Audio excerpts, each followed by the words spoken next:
नमस्कार दोस्तों, आप सभी का स्वागत है हमारे YouTube चैनल पर। तो दोस्तों, गुरुजी ने कहा है कि अगर बहुत गंभीर बीमारी चल रही है, बहुत बड़ा रोग चल रहा है, तो बिल्कुल भी परेशान होने की ज़रूरत नहीं है।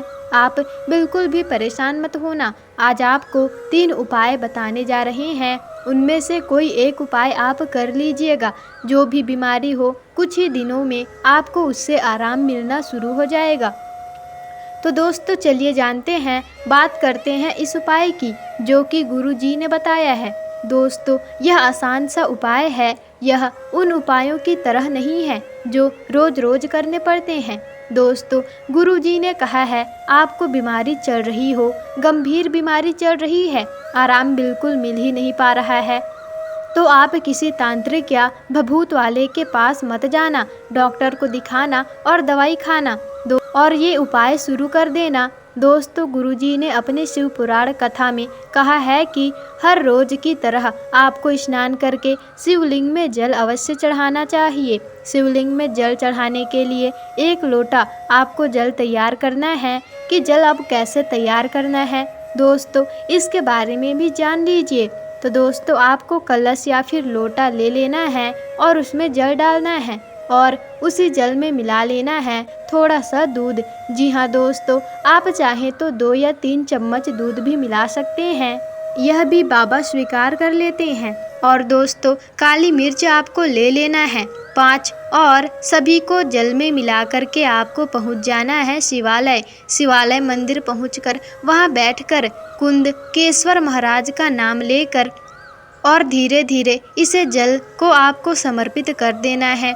दोस्तों, 2 मिनट बाबा के सामने बैठकर कुंदकेश्वर महादेव का नाम लेते हुए वापस आपको घर आ जाना है। और एक ज़रूरी बात जो गुरुजी ने कहा है कि जो भी कलश या फिर लोटा होगा वो तांबे का नहीं होगा। तांबे का लोटा छोड़कर आप स्टील का भी लोटा इस्तेमाल कर सकते हैं। अब आपका प्रश्न ये होगा कि अब इसे करना कैसे है और करना कब है।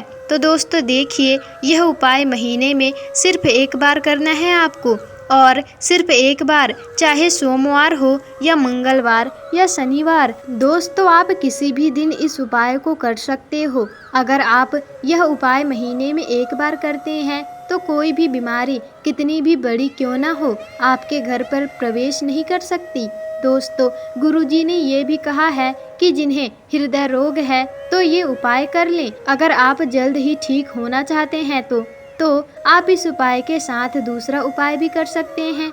दोस्तों, गुरुजी कहते हैं कि यह उन व्यक्तियों के लिए चमत्कार होगा क्योंकि आप बहुत बीमार हैं, आप शिवालय तक जा नहीं सकते, तो आप इस उपाय को कर सकते हैं घर पर ही। जी हाँ दोस्तों, डॉक्टर की दवा तो चल ही रही है तो उन्हें चलने दीजिएगा। आपको छोटा सा काम करना है दोस्तों कि सुबह सुबह उठकर स्नान करके कलश में आपको जल ले लेना है और इस जल में 2-4 बूंद इत्र मिला देने हैं दोस्तों, और यही जल लेकर आपको पहुंच जाना है शिवालय। अगर आप बीमार व्यक्ति हैं, शिवालय जाने में सक्षम नहीं हैं, तो ये बहुत ही अच्छा है दोस्तों। और यदि आप शिवालय जाने में सक्षम हैं तो ये बहुत अच्छा है दोस्तों। यदि वह व्यक्ति नहीं जा सकता तो उनके लिए घर के कोई और भी सदस्य यह उपाय कर सकते हैं। दोस्तों, जब भी ये जल शिवालय आप लेकर जाएं तो उस बीमार व्यक्ति से 1 बार उसे स्पर्श अवश्य करा लीजिएगा।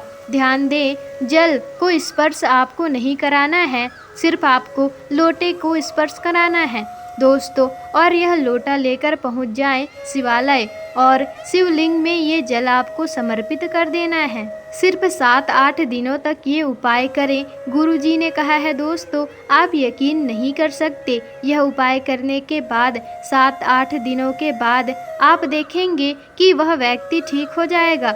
दोस्तों, अगर व्यक्ति ठीक हो जाएगा, अगर डॉक्टर की दवाई काम नहीं कर रही हो तो वो भी काम करने लगेगा और आप जल्द ही बीमारी से मुक्त हो जाएंगे, जल्द ही बाहर आ जाएंगे बीमारी से। दोस्तों, यह आपको तब तक करना है, अगर कोई व्यक्ति गंभीर बीमारी से पीड़ित है वो जरूर करे यह उपाय को। दोस्तों आपको इस उपाय को करने के लिए लेना है शमी पत्र। आपके पास जितना भी शमी पत्र है आप ले सकते हैं दोस्तों, 1 या 2। अगर 5 उपलब्ध हो तो 5 भी ले सकते हैं। जितने भी शमी पत्र आपके पास हो आप उतने ले सकते हैं दोस्तों।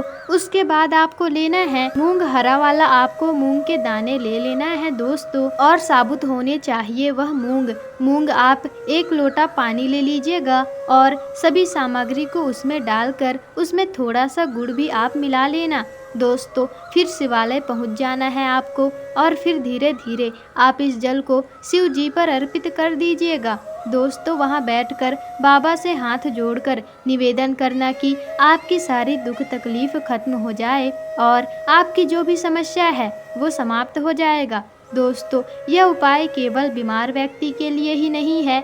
यदि आपका व्यवसाय भी ठीक से नहीं चल रहा है या आप कर्ज में डूबे हों, चाहे जो भी परेशानी है, आप अपने परेशानी को बाबा जी से बोल दें। और यह उपाय आपको प्रदोष काल के समय करना है दोस्तों।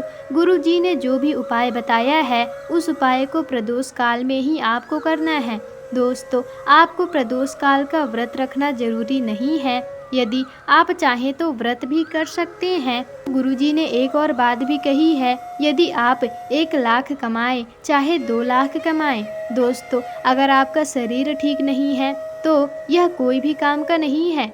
अगर आपको बीमारी से दूर रहना है तो अलग अलग उपाय अपने घर पर ही आप आज से ही करें दोस्तों। आप इस उपाय को सुबह स्नान करने के बाद 1 तांबे के लोटे में आपको जल भरकर भगवान सूर्य को समर्पित कर देना है।